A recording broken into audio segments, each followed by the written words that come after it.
تو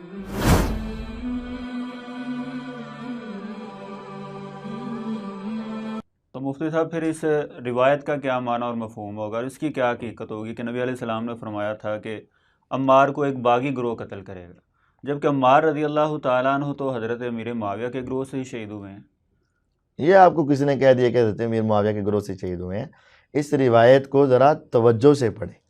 وَيْحَ عَمَّارَ تَقْتُلُكَ الْفِئَةُ الْبَاغِيَةُ، عمار کو ایک باغی گروہ قتل کرے گا۔ تَدْعُوهُمْ إِلَى الْجَنَّةِ وَيَدْعُونَكَ إِلَى النَّارِ، عمار تو ان کو جنت کی طرف بلائے گا اور وہ تجھ کو جہنم۔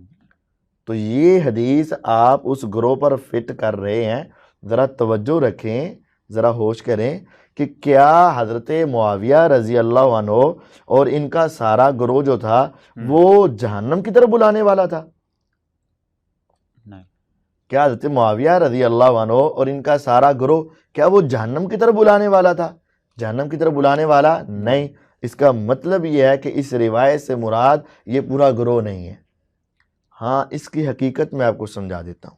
پہلے ترجمے پر غور کریں اور پھر مختلف زاویوں سے یہ بات میں آپ کے سامنے رکھوں گا۔ پہلی بات یہ ہے کہ نبی علیہ الصلوۃ والسلام نے یہ نہیں فرمایا کہ عمار کو جو گروہ قتل کرے گا وہ باغی بن جائے گا، یہ نہیں فرمایا۔ کیا فرمایا؟ جو باغی ہوگا وہ قتل کرے گا۔ ٹھیک ہے، ان دونوں باتوں میں فرق ہے۔ یعنی باغی پہلے گئے تھے، پہلے باغی ہوگا، بعد میں قاتل ہوگا۔ یہ حدیث ہے، یہ حدیث میں ہے کہ وَيْحَ عَمَّارَ تَقْتُلُكَ الْفِئَةُ الْبَاغِيَةُ یا تَقْتُلُهُ الْفِئَةُ الْبَاغِيَةُ، دونوں طرح کے الفاظ ہیں کہ عمار کو ایک باغی گروہ قتل کرے گا، جو پہلے باغی ہوگا اور بعد میں وہ قاتل ہوگا۔ اب پہلے باغی کی تلاش کریں۔ باغی کی تعریف آپ نے سمجھ لی کہ جو خلیفہ وقت کی خلافت کا انکار کرے اور اس کے خلاف خروج کرے۔ اب خلیفہ وقت کی خلافت کا انکار کس نے کیا اور خروج کس نے کیا، وہ آپ کو یاد ہونا چاہیے، مالک اشتر نخعی، عبداللہ بن سبا یہودی منافق، اور ان کے رفقا نے ایک خلیفہ وقت حضرت عثمان رضی اللہ عنہ کی خلافت کا انکار کیا۔ عبداللہ بن سبا تو بعد میں نہیں آیا حضرت عثمان کے؟ حضرت عثمان کے بعد کب آیا ہے؟ مرزا صاحب اکثر بتاتے ہوتے ہیں کہ اصل میں وہ جی مرزا صاحب نے ہر الٹا کام کرنا ثواب سمجھا ہوا ہے۔ تو مرزا صاحب نے یہ بہت بڑا جھوٹ بولا تھا، اور یہ میں نے اپنے ریسرچ پیپر میں اس کی پوری تفصیل بھی بتائی ہے کہ عبداللہ بن سبا یہودی تھا، منافق تھا، رافضی تھا، اور یہ ان گروہوں میں شامل تھا۔ تو یہ مرزا صاحب اس کو بچانے کی بھرپور کوشش کرتے ہیں۔ تو عبداللہ بن سبا، مالک اشترنخی اور ان کے سارے رفقا نے حضرت عثمان رضی اللہ عنہ کی خلافت کا انکار بھی کیا اور ان کے خلاف خروج بھی کیا۔ یہ بن گیا باغی گروہ، اور اسی باغی گروہ نے بعد میں حضرت عمار بن یاسر رضی اللہ عنہ کو کیا کیا؟ شہید کیا۔ اور انہی کے بارے میں ہے تدعوہم الی الجنہ ویدعونک الی النار۔ نہیں تو یہ مالک اشتر تو حضرت علی رضی اللہ تعالیٰ عنہ کے گروہ میں تھا نا؟ ہاں جی، تو کیا ہوا؟ تو عمار رضی اللہ تعالیٰ عنہ تو دوسرے گروہ سے قتل ہو گیا نا؟ اس کے بہت سارے دلائل بھی ملتے ہیں مسند احمد وغیرہ میں۔ جی وہ دلائل میں آپ کے سن لیتا ہوں، پہلی آپ کی بات کا جواب دیتا ہوں کہ حضرت علی رضی اللہ عنہ کے گروہ میں مالک اشتر نخی ہے، تو انہوں نے اپنے گروہ کے ساتھی کو کیسے شہید کر دی؟ یہی سوال ہے نا آپ کا؟ ہاں جی۔ آپ اگر ان کی پچھلی ہسٹری دیکھیں تو آپ کو یہ پریشانی نہیں ہوگی۔ پچھلی ہسٹری کیا ہے؟ یہ جنگ صفین کی بات ہے نا۔ حضرت عمار بن یاسر رضی اللہ عنہ کس جنگ میں شہید ہوئے؟ جنگ صفین میں۔ اس جنگ سے پہلے ایک جنگ ہو چکی تھی جس کا نام تھا جنگ جمل۔ البدایہ والنہایہ میں یہ بات موجود ہے کہ جب حضرت طلحہ رضی اللہ عنہ، حضرت زبیر رضی اللہ عنہ اور اماں جان عائشہ رضی اللہ عنہ جب وہ آئیں تو اس وقت حضرت علی رضی اللہ عنہ کے ساتھ پھر ان کے آپس میں مکالمے ہوئے اور ایک دوسرے کی طرف پیغامات گئے۔ مختصراً یہ ہے کہ آخر میں طے ہو گیا کہ صبح صلح کا اعلان کیا جائے گا، اور حضرت علی رضی نے فرمایا کہ میں جاؤں گا ان کے پاس، اور میرے ساتھ قاتلین عثمان میں سے کوئی نہیں جائے گا۔ یہ جملہ ہے، یہ لفظ آپ پڑھ رہے ہیں. اپنے لوگوں میں حضرت علی نے یہ اعلان کیا. حضرت علی رضی اللہ عنہ نے اپنے لوگوں میں اعلان کیا کہ میرے ساتھ قاتلین عثمان میں سے کوئی نہیں جائے گا. کیا مطلب؟ اس وقت ان کے گروہ میں قاتلین عثمان موجود تھے. ٹھیک ہے. قاتلین عثمان موجود تھے اور حضرت علی رضی اللہ عنہ کو معلوم تھے. یہ بات آپ کے سامنے سکرین کے اوپر موجود ہے کہ میرے ساتھ قاتلین عثمان میں سے کوئی نہیں جائے گا. اب ان کو سمجھ آ گئی کہ اگر یہ وہاں چلے گئے، صلح ہو گئی، تو پھر تو ہمارے خون پر صلح ہوگی. اور یہ بات بھی آپ سکرین کے اوپر دیکھ رہے ہیں کہ مالک اشترنخی نے کہا کہ اگر صلح ہو گئی تو ہمارے خون پر صلح ہوگی. مطلب اگر ان مسلمانوں کی صلح ہوگی تو پھر ہمارا کچھ نہیں بچے گا. ٹھیک ہے. پھر اس وقت انہوں نے کیا کیا کہ صبح ہوتے ہی، ابھی سورج طلوع نہیں ہوا تھا، سورج نہیں نکلا تھا، انہوں نے ایک دم سے دوسرے گروہ پر حملہ کر دیا اور اپنے بھی گروہ کے کچھ لوگوں پر حملہ کر دیا. یعنی دونوں طرف انہوں نے کیا کیا؟ حملہ کیا. اپنے بھی کچھ مارے اور ان کے بھی کچھ شہید کیے. انہوں نے سمجھا کہ حضرت علی نے غداری کر دی اور وعدے کو توڑ دیا. انہوں نے سمجھا کہ حضرت زبیر رضی اللہ عنہ نے غداری کی اور وعدے کو توڑا. پھر کیا ہوا؟ جنگ بھڑک اٹھی. یعنی یہ پچھلا واقعہ ہمیں بتاتا ہے کہ حضرت علی رضی اللہ عنہ کے ساتھ قاتلین عثمان بھی شامل تھے. اور دوسری یہ بات بھی ہے کہ وہ کبھی بھی صلح کو پسند نہیں کرتے تھے اور وہ اپنے بندوں کے اوپر بھی خود بخود حملہ کر کے اپنی جان بچانے کی کوشش کیا کرتے تھے. تو جب ان کی سابقہ زندگی ایسی ہے تو ہمیں تو نبی علیہ السلام نے پہلے ہی خبر دے دی تھی کہ دیکھنا دو مسلمان گروہوں کے درمیان اختلاف ہوگا، عمار کو باغی قتل کریں گے، عمار کو باغی قتل کریں گے رضی اللہ عنہ. تو آپ نے پیشین گوئی دی اور وہ حرف بحرف پوری ہوئی. عمار بن یاسر رضی اللہ عنہ حضرت علی رضی اللہ عنہ کے گروہ میں تھے. انہوں نے خود ہی ان کو شہید کیا تاکہ ہمارا جو پلڑا ہے وہ بھاری ہو جائے اور دنیا ان کے خلاف ہو جائے. یہ دنیا کی چال آج بھی چلتی ہے اور دنیا کے اندر آج بھی ہوتا ہے کہ اپنے ہی بڑے بندے کو خود بخود قتل کر دیا جاتا ہے اور الزام دوسروں کے اوپر ڈال دیا جاتا ہے. اور آج کل نہیں دیکھ رہے آپ، تھوڑی سی لڑائی ہوتی ہے، اپنا ہی بازو توڑ کے، اپنے ناک کی ہڈی توڑ کے، ملاحظہ کروا کے ان کے اوپر پرچہ کروا دیتے ہیں. یہ تو آج بھی چل رہا ہے. تو یہ اس وقت بھی چلا تھا اور عمار بن یاسر رضی اللہ عنہ کو باغی گروہ نے قتل کیا تھا اور انہوں نے ہی الزام دوسرے گروہ پہ لگا دیا تھا. یعنی ادھر بھی یہ باغی تھے اور اس گروہ کے اندر بھی باغی تھے. جمل میں تو انہوں نے یہ اسی طرح کام کیا نا کہ کچھ ادھر تھے اور کچھ ادھر داخل ہو گئے. اصل باغی تو حضرت علی رضی اللہ عنہ کے ساتھ ہی تھے، لیکن جنگ کے دوران وہ ایک دوسرے کی طرف بکھر جایا کرتے تھے. چونکہ ظاہری طور پر تو وہ مسلمان ہی تھے نا، تو دل کی بات کس کو معلوم ہوتی ہے کہ یہ کس گروہ کے ساتھ شامل ہے. تو اصل میں وہ حضرت علی رضی اللہ عنہ کے ساتھ تھے، لیکن دوران جنگ وہ ایک دوسرے کی طرف چلے بھی جایا کرتے تھے. اور کیا آپ کو معلوم ہے حضرت عمار بن یاسر رضی اللہ عنہ وہ خود بھی اپنی اور اپنے سامنے والی جماعت یعنی امیر معاویہ رضی اللہ عنہ کی جماعت کو باغی نہیں سمجھتے تھے. حضرت عمار بن یاسر رضی اللہ عنہ ایک حدیث نبوی کی وجہ سے حضرت معاویہ رضی اللہ عنہ کے گروہ کو اہل ایمان میں سمجھتے تھے، باغی نہیں سمجھتے تھے. یہ آپ سکرین پر دیکھیں، امام بخاری رحمہ اللہ کی یہ تاریخ ہے اور اس کے اندر یہ بات سند صحیح ثابت ہے. آپ دیکھ رہے ہیں کہ امام بخاری رحمہ اللہ کہتے ہیں حدثنی مکی بن ابراہیم، مجھے مکی بن ابراہیم نے بیان کیا. وہ کہتے ہیں عبید اللہ بن ابی زیاد نے، وہ کہتے ہیں مجھے عبد الکریم بن ابی المخارق نے، وہ کہتے ہیں مجھے سعید بن عامر القرزی نے، وہ کہتی ہیں مجھے ام عمارہ نے بتایا. وہ کہتی ہیں کہ حضرت عمار رضی اللہ عنہ بیمار ہو گئے. تو جب بیمار ہوئے تو بعد کے خیالات اور وسوسے آنے لگے کہ شاید حضرت عمار رضی اللہ عنہ فوت ہو جائیں.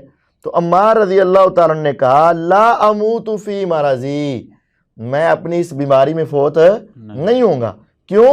حدثنی حبیبی رسول اللہ صلی اللہ علیہ وسلم، مجھے میرے محبوب رسول اللہ صلی اللہ علیہ وسلم نے یہ حدیث بیان کر رکھی ہے کہ انی لا اموت الا قتلا بین فئتین مومنتین، کہ میں تو مومنوں کے دو گروہوں کے درمیان قتل کیا جاؤں گا. یعنی دوسری روایات کے اندر عظیمتین کے الفاظ آ رہے ہیں، وہ ایک الگ بات ہے، وہ حدیث ابھی آپ کو سناتا ہوں. یہاں مومنین کے الفاظ، مومنتین کے لفظ آ رہے ہیں کہ نبی علیہ الصلوۃ والسلام نے مجھے فرمایا تھا اے عمار تو دو مومن گروہوں کے درمیان قتل کیا جائے گا. یعنی دو باتیں یہاں سے سمجھیں. دو مومن گروہوں سے مراد کون کون سے گروہ ہیں؟ ایک حضرت علی رضی کا گروہ اور ایک حضرت امیر معاویہ کا گروہ. حضرت عمار بن یاسر کو نبی علیہ السلام نے یہ حدیث سنا رکھی تھی، اے عمار تم شہید ہوگے اور دو مومن گروہوں کے درمیان شہید ہوگے. تو دونوں گروہ پھر کون سے ہوئے؟ مومن. جب مومن ہوئے، اس میں کہا گیا کہ دوسرا مومن گروہ آپ کو قتل کرے گا، یہ نہیں، دونوں مومن ہو گئے. ہاں جی.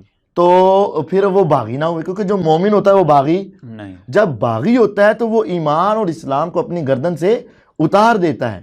وہ اسلام کو اپنی گردن سے اتار دیتا ہے. باغی ہے تو مومن نہیں، مومن ہے تو باغی نہیں. نبی علیہ الصلوۃ والسلام نے ان کو مومنتاً کہہ کر یہ بات حضرت عمار کو بتا دی تھی، اور عمار رضی اللہ عنہ کا عقیدہ تھا کہ یہ دونوں گروہ مومن ہوں گے. اور دوسری بات، نبی علیہ الصلوۃ والسلام نے بینا مومنتین، بینا فئتین مومنتین کہا ہے، ٹھیک ہے، کہ دو مومن گروہوں کے درمیان میں. یعنی یہ نہیں کہ ایک مومن تجھے مارے گا یا دوسرا مومن تجھے مارے، ان دونوں کے درمیان میں تم قتل کر دیے جاؤ گے. اور درمیان میں وہی تھے، وہ جو باغی تھے، انہوں نے قتل کیا ہے. یعنی ان دونوں گروہوں کو نبی علیہ السلام نے مومن نامنیٹ کیا ہے. بے شک مومن اور کا ہے. باغی الگ حدیث میں آ رہا ہے، اور وہ باغی وہ مراد ہے. باغی وہ مراد ہو. اب یہ دو مومن ہو گئے گروہ، اور حضرت عمار کو مارنا ہے باغیوں نے. تو کل کتنے گروہ تھے؟ تین. ایک حضرت امیر معاویہ کا گروہ، صحیح، ایک حضرت علی رضی اللہ عنہ کا گروہ، اور ایک باغی گروہ. یہ کل کتنے ہیں؟ تین.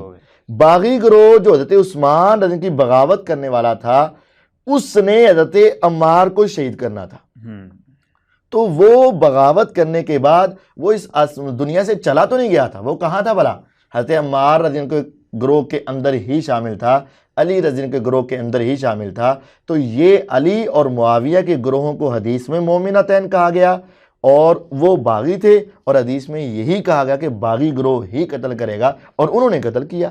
یہ تو نبی علیہ السلام کی پیشین گوئی تھی، یہ پوری ہو گئی. پھر اس حدیث کو، حدیث عمار کو دیکھیں. اس کا اگلا جملہ ہے کہ عمار تو ان کو جنت کی طرف بلائے گا اور وہ تجھ کو جہنم کی طرف، دوزخ کی طرف. تو کیا آپ یہ سمجھیں گے کہ یہ سارا گروہ حضرت معاویہ اور ان کے ساتھیوں کو گروہ جہنم میں ہے؟ اگر یہ جہنم ہے تو پھر حضرت عائشہ کے بارے میں بھی تم نے یہ گندی زبان بولنی پڑے گی. لیکن جب وہاں نہیں بولتے تو ان کے بارے میں بھی بول نہیں سکتے. اور پھر یہ بات بھی ذہن میں رکھیں کہ جب حضرت نبی علیہ الصلوۃ والسلام نے ان کو مومنتین کہہ دیا حدیث عمار کے اندر کہ عمار تو مومنوں کی دو گروہوں کے درمیان قتل ہوگا، جب نبی علیہ السلام نے مومنتین کہہ دیا تو یہ نبوت کی زبان سے سرٹیفکیٹ ہے کہ وہ باغی نہیں ہے بلکہ کیا ہے؟ مومن ہے. نبوت کے بعد حضرت علی کی زبان سے بھی یہ سرٹیفکیٹ ہے کہ ہمارے اور ان کے مقتول کدھر جائیں گے؟ جنت میں جائیں گے. تو گویا کہ انہوں نے بھی ان کو جنتی کہہ کر باغیوں سے خارج کر دیا ہے. اور اب میں آپ سے ایک سوال کرتا ہوں کہ نبی علیہ الصلوۃ والسلام کی حدیث ہے کہ میرا یہ بیٹا حضرت حسن رضی اللہ عنہ مسلمانوں کی دو عظمت والی جماعتوں کے درمیان صلح کروائے گا. مسلمانوں کی دو عظمت والی جماعتوں کے درمیان کیا کروائے گا؟ وہ صلح کن کے درمیان ہوئی تھی؟ حضرت علی کے بعد حضرت حسن آئے، حضرت حسن رضی کے گروہ اور حضرت معاویہ کے گروہ میں صلح ہوئی. نبی کی نبوت کی زبان سے ان کو مومنتین کہا گیا، عظیمتین کہا گیا، مسلمین کہا گیا، اور پیغمبر علیہ السلام اس صلح کی تعریف کر رہے ہیں. اس صلح کی کیا کر رہے ہیں؟ تعریف کر رہے ہیں. اگر ایک باغی ہو، جہنم کی طرف بلانے والا ہو، اور وہ بڑا گمراہ ہو، اسلام سے وہ نکل چکا ہو، تو کیا اس کو مسلمان کہہ کے عظمت والا کہنا جائز ہے؟ نہیں. اور کیا ان کے ساتھ صلح کرنا یہ جائز ہے؟ اور پھر یہ بات سمجھیں کہ حضرت حسن رضی اللہ عنہ نے پوری امت مسلمہ کی خلافت اور پوری امت مسلمہ کو ان کے ہاتھ پر بیعت کرنے کا کہا نا، ان کے ساتھ صلح کر کے ان کے ہاتھ پر بیعت کروائی. تو کیا نعوذ باللہ آپ یہ تصور کر سکتے ہیں کہ حضرت حسن رضی اللہ عنہ نے پوری امت مسلمہ کو ایک باغی کے ہاتھ پہ اکٹھا کر دیا، ایک جہنمی کے ہاتھ میں اکٹھا کر دیا، ایک جہنم کی طرف بلانے والے کے ہاتھ میں؟ اصل میں یہ توہین صرف حضرت امیر معاویہ کی نہیں ہے، یہ توہین حضرت حسن کی بھی ہے، اور نبی علیہ السلام کی بھی توہین ہے. دیکھیں، اس طرح غور کریں.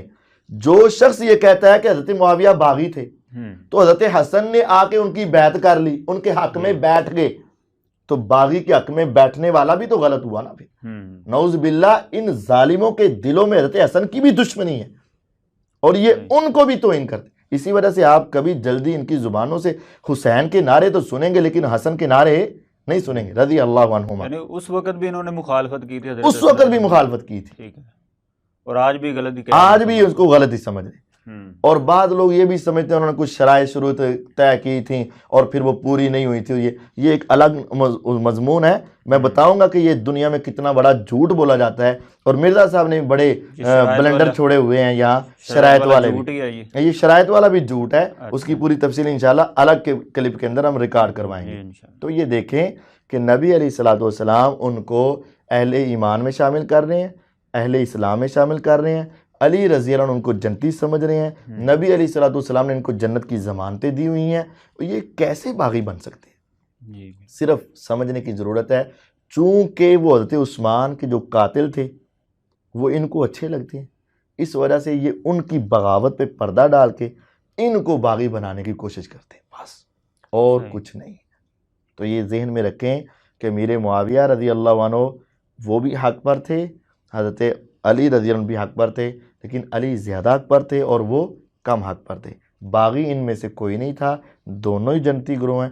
باغی وہی گروہ تھا جس نے حضرت عثمان کو قتل کیا اور شہید کیا, اور پھر وہ اس گروہ میں شامل ہوئے اور انہوں نے ہی حضرت عمار کو شہید کیا, اور یہی باغی تھے.